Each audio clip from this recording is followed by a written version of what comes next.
Sa West Philippine Sea, ang lumang barkong made in China na ginamit sa balikatan exercises ng Pilipinas at Amerika. Pinaulanan ng missile at bomba ang barko hanggang sa mawasak ito. Nasa frontline ng balitang yan, si Brian Castillo. Pasado alas 8 ng umaga nang sabay-sabay atakihin ng mga barko, eroplano at land assets ng Pilipinas at Amerika ang BRP Lake Caliraya. Ito ang nagsabing target sa maritime strike exercise ng balikatan sa Lawag, Ilocos Norte kanina. Malayo at hindi kita mula dito sa aming kinaroroonan ang target ship na BRP Lake Caliraya. Pero nakaposisyon dito sa beach ang ilang artillery weapon ng Pilipinas at Amerika. Katuwang nila sa pag-atake ang air at naval assets na naroon naman sa West Philippine Sea. Unang nagpasiklaw ang guided missile frigate ng Philippine Navy na BRP Jose Rizal na nagpakawala ng surface-to-surface anti-ship missile. Sa drone shot, kita kung paano nito tinamaan ang likuran ng BRP Lake Caliraya. Umatake rin sa barko ang Fast Attack Interdiction Craft ng Philippine Navy.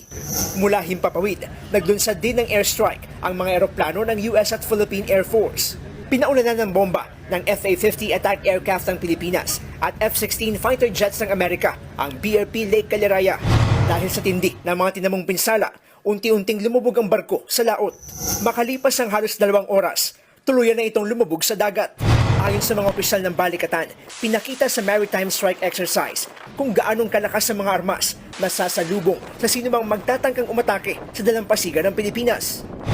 You got to assess it as extremely lethal, both from an aerial perspective and from a ground perspective. The ability of both the U.S.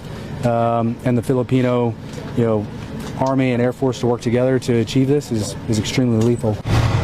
Sa kasagsagan naman ng maritime exercise, isang mangingisda ang nakapasok sa restricted area. Pero hindi ito nakalapit sa target ship at agad ding pinaalis. Ayon sa AFP, pababayaan na sa ilalim ng dagat ang BRP Lake Caliraya. Aprobado rin ng DENR ang lokasyon kung saan ito lumubog. Their requirement is for the ship to sink below 1,000 feet. It's beyond any diver can dive.